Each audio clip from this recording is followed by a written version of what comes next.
चलो हम लोग क्या पढ़ रहे हैं, जलवायु और अनुकूलन, क्लाइमेट एंड एडेप्टेशन पढ़ रहे हैं हम लोग। इसमें इससे पहले वाले क्लास में हमने क्या पढ़ा था, जलवायु क्या होता है, अनुकूलन क्या होता है। जलवायु में हमने पढ़ा था कितने प्रकार की जलवायु होती है, अनुकूलन में हमने ये भी पढ़ा था कि अनुकूलन कितने प्रकार से होता है, पढ़ लिया था ना ये सब। जलवायु को हम लोग इंग्लिश में क्या बोलते हैं, क्लाइमेट बोलते हैं, और अनुकूलन को इंग्लिश में क्या बोलते हैं, एडेप्टेशन बोलते हैं। ठीक है, आज उसी में से कुछ क्वेश्चन और आंसर देखते हैं, जिसका शायद उम्मीद है कि तुम लोगों को जवाब भी पता होगा। देखो पहला क्वेश्चन क्या लिखा है कि तापमान में परिवर्तन जानने के लिए किस यंत्र का उपयोग होता है। तो जो तापमान परिवर्तन है उसको जानने के लिए हम लोग किसी का उपयोग करते हैं, तो अधिकतम न्यूनतम तापमापी का उपयोग करते हैं। यह तापमापी क्या होता है, प्रयोगशाला तापमापी की तरह ही होता है। यह तापमापी जो है किसकी तरह होता है, प्रयोगशाला तापमापी की तरह। अच्छा तुम लोगों को पता होगा, इससे पिछले वाले चैप्टर में हमने ये पढ़ा था कि प्रयोगशाला तापमापी क्या होता है और थर्मामीटर क्या होता है, पढ़े थे ना। जिससे हम लोग बुखार मापते हैं, और प्रयोगशाला तापमापी से हम लोग क्या करते हैं, प्रयोगशाला में किसी भी चीज का टेम्परेचर मापते हैं, यानी कि तापमान मापते हैं ना। तो ये प्रयोगशाला तापमापी की तरह ही होता है, जिसका परिसर रेंज क्या होता है, प्रायः -10 डिग्री सेल्सियस से कितना होता है, 110 डिग्री सेल्सियस तक होता है। ठीक है ना। दूसरा क्वेश्चन है कि मौसम का परिवर्तन किसके कारण होता है। तो जो मौसम तुम देखते हो ना कि अचानक से परिवर्तित हो रहे हैं, अचानक से कभी ठंडी हो गई, कभी गर्मी हो गई, कभी अचानक मतलब दिन में ही इतनी ठंड पड़ गई कि हम लोगों को एकदम स्वेटर पहनना पड़ जाता है ना, इस समय भी है ना। तो ये परिवर्तन किसके कारण होता है, तो मौसम का परिवर्तन सूर्य एवं पृथ्वी के आपसी संबंध के कारण होता है।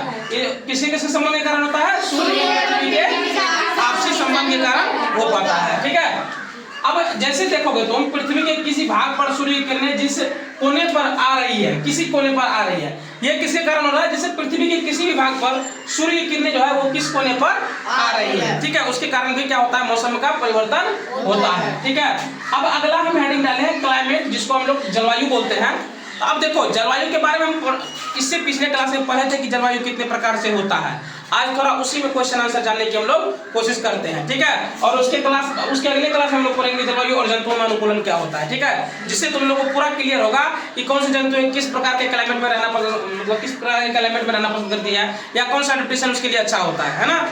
तो चलो सबसे पहला क्वेश्चन है कि मौसम के घटक क्या क्या है। मौसम के घटक क्या क्या है, तो तापमान, आर्द्रता और भी अन्य कारक का जो क्या है मौसम के घटक है। लेकिन मुख्य रूप से हम क्या कहते हैं, तापमान और आर्द्रता क्या है, मौसम के घटक है, कर सकते हैं ना। अगला क्वेश्चन है कि जलवायु आमतौर से किस पर निर्भर करती है। तो जलवायु जो है आमतौर पर किस पर निर्भर करती है, मानसून पर निर्भर करती है। किस प्रकार के मानसून है, इस पर निर्भर करती है क्या, जलवायु। बात समझ में आई ना।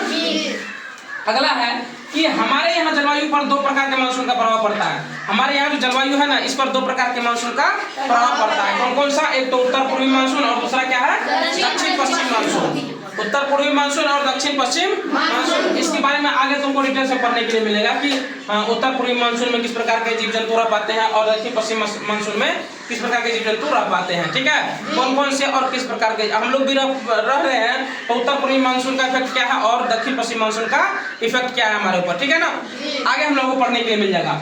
देखो एक पॉइंट लिखा है कि उत्तर पूर्वी मानसून को आमतौर पर शीत मानसून भी कहा जाता है।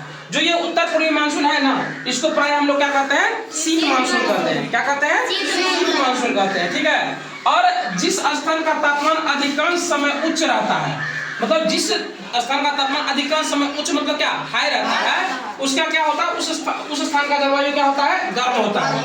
जो उस स्थान की जलवायु है वो क्या होती है, गर्म होती है। और अगर इसी के साथ साथ क्या हो जाए, अतिरिक्त उस स्थान पर अधिकांश दिनों में भारी वर्षा भी होती है, अगर वहां पर भारी वर्षा होती है, तो क्या कहते हैं हम लोग कि उस स्थान की जलवायु गर्म और आर्द्र है। हम क्या देखो, सबसे पहली बात है कि अगर जलवायु बहुत ज्यादा गर्म है तो हम क्या कहेंगे कि वहां की जलवायु क्या है, तापमान अगर वहां का उच्च रहता है तो हम क्या कहते हैं, अधिकांश समय पर उस समय का जलवायु गर्म है। लेकिन अगर इसी के साथ वहां पर अधिकांश समय तक वर्षा हो जाती है तो हम क्या कहते हैं कि वहां की जलवायु गर्म और आर्द्र है। बात समझ में आ गई ना, क्लियर है ना।